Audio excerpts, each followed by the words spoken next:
Hey there, it's Angela here. Welcome to Chatty Walks with Angela. I'm at the Royal Victoria Docks. See you there. So we are on Royal Victoria Dock. It's the largest of the Royal Docks.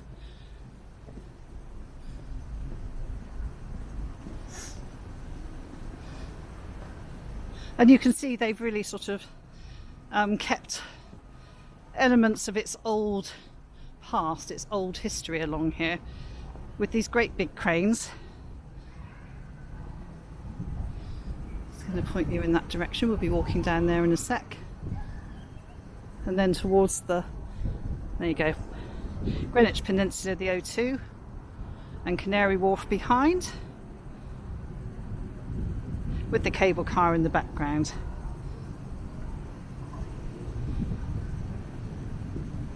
And this one, the Royal Victoria Dock, was the first of the 3 Royal Docks to be constructed.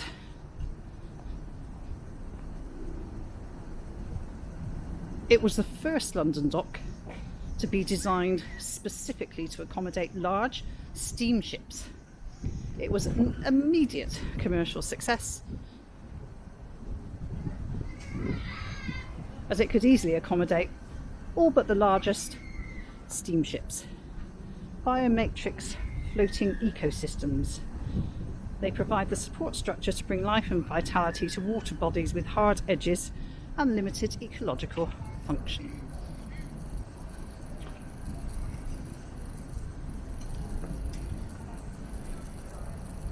Yeah, the development in this area completely destroyed the marine life of this part of the Thames.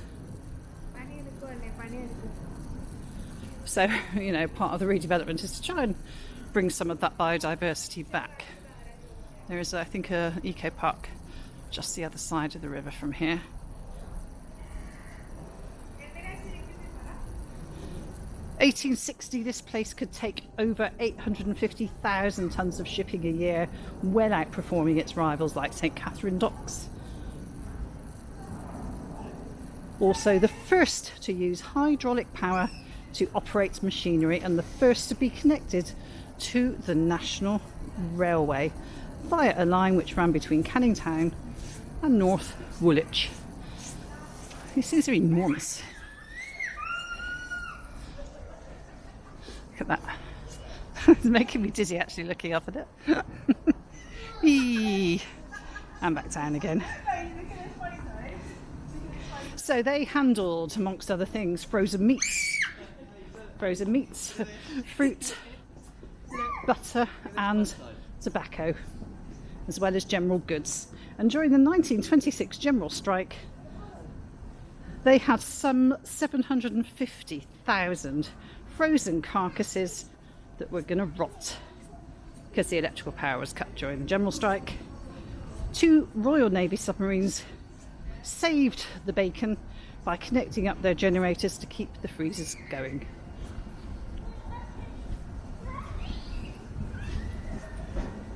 This is ExCeL Marina.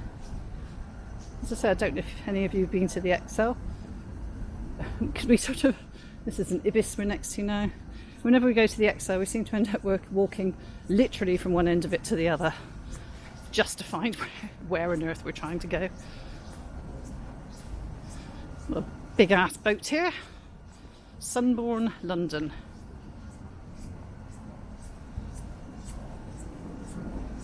Now, it's an interesting history here. The sort of person, the visionary who sort of thought there was potential around here, was rather made fun of when he completed a railway line from Stratford to North Woolwich.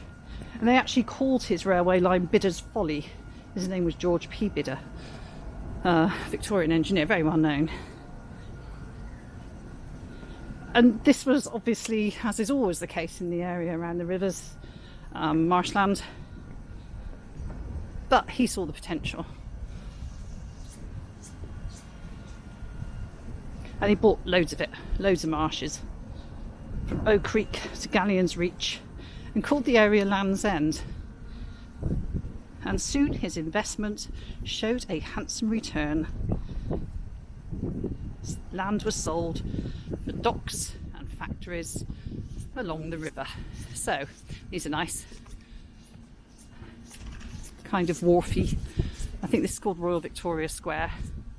Wharfy, warehousey type of a thingies. Technical language from an expert in these things, like me. There is the ExCeL.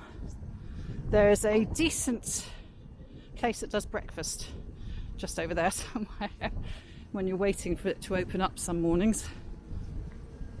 You can go in there and get brekkie. Oh, this is a yacht hotel. Ah, okay, I've learnt. That's a yacht hotel. Sunborn London.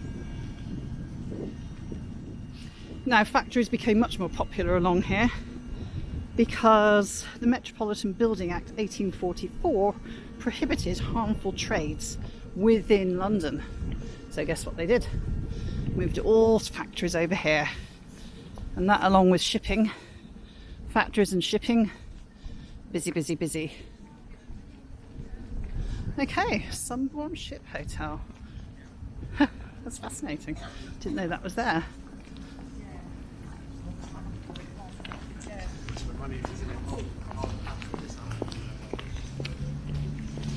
Now, this site was also called this sort of part of this area was Silvertown, named after Samuel Silver's waterproof clothing works, which gave its name to the Silvertown district. And by 1867, this factory, which had become a major local employer, was renamed the India Rubber Gutta Percha and Telegraph Cable Works. But they just kept calling it Silvertown. Major ironworks here as well, and very importantly in the area, Tate and Lyle sugar. So the big industrialists who came over here, Henry Tate, Abraham Lyle, brought their refineries to here, merged in 1921 to form Tate and Lyle, operating the Silvertown refinery. And it is said that their contribution and loyalty to the area has been significant.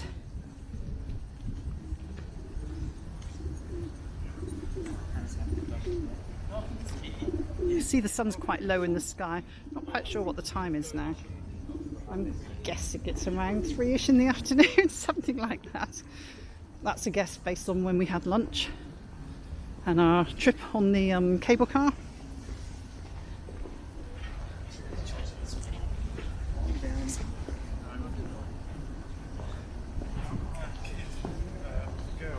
Something I forgot to say when I was the other side of the peninsula over at Greenwich.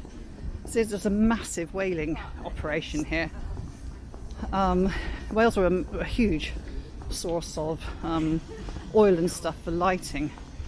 And I think there was a period of time when it was the biggest whaling port in the world. Just over there. Over here, lots of industry and shipping, and as a result, influx of workers, housing needed, and it was not terribly good. Lacking proper sanitation, sewerage, basic amenities. It was a hard place to live around here. And look at that, we got one of the old, I'm guessing that's an old warehouse. As we look along the river there. You sort of feel that the development just continues apace. We're alongside the ExCeL now. We've sat out on that roof, haven't we? Oh, certainly, yeah. We have sat out on that roof. We indeed have. Watching the planes coming and going. Now, I'm going to see if I can get across. I don't know if we can get across this bridge or not. I'm going to find out. Let's find out. Would be better sometimes if your guide had been here before. But sometimes, you know, yeah. Just turn up and see what we can find. Let's have a look. I'm fascinated by these massive, great big cranes. They're incredible, obviously, for moving stuff on and off of big ships.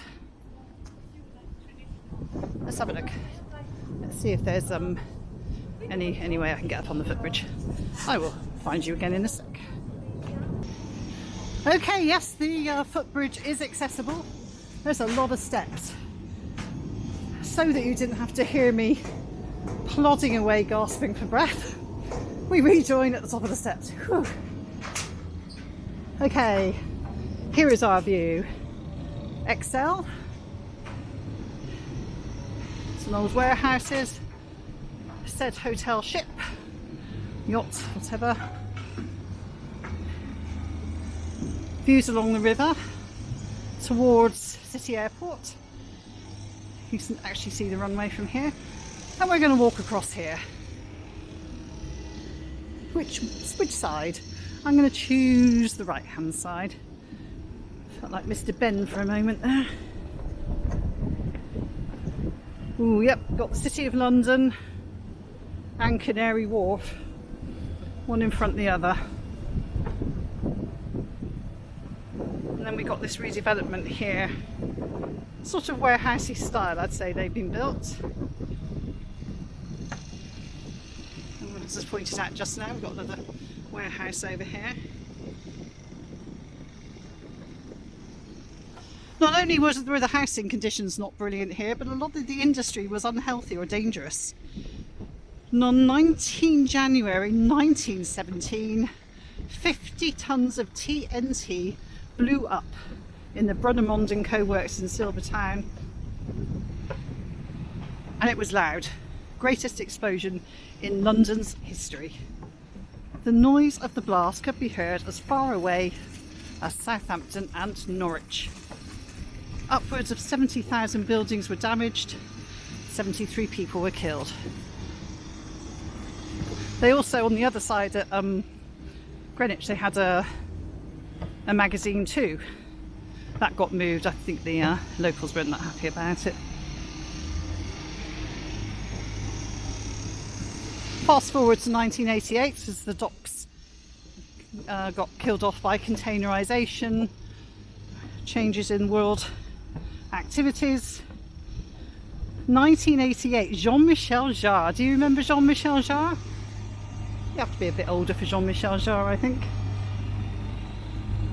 Used this site, London Docklands, for his signature large-scale concert that he called Destination Docklands, and it inspired him to write the album Revolutions specifically for the event. I kind of remember that.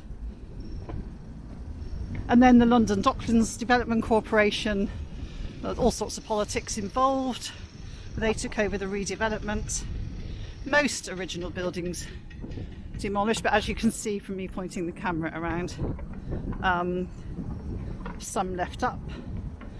And obviously now we've got the ExCeL, stuff like that.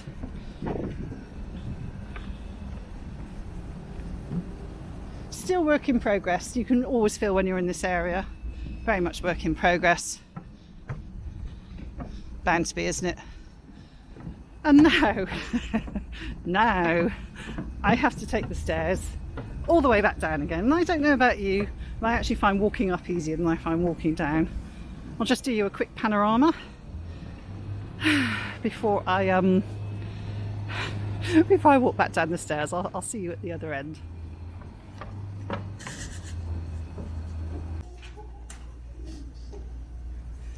Okay, we are down at the bottom now. We just came down from up there. It's okay. Knees just about managed to cope. So we're just going to walk along this way a little bit and then I'll bring the walk to an end as we head off excitedly to return to the cable car, because I got a return ticket, so I thought it was nice.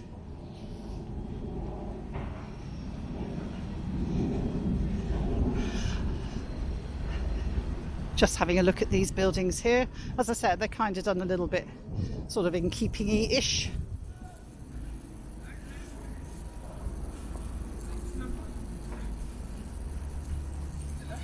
And we'll end just looking up Victoria Dock, Royal Victoria Dock. There wasn't any royal ownership or anything. They just kind of gave them royal titles. So let's just pull up over here, and I think we'll finish with that view towards the City of London and Canary Wharf and the cable car. I really hope you enjoyed this little trot around Royal Victoria Docks. Just got off the cable car, thought why not do a little bit of filming around here. It's a bit interesting. And yep, I will see you next time. More of these sorts of walks. Bye. Goodbye.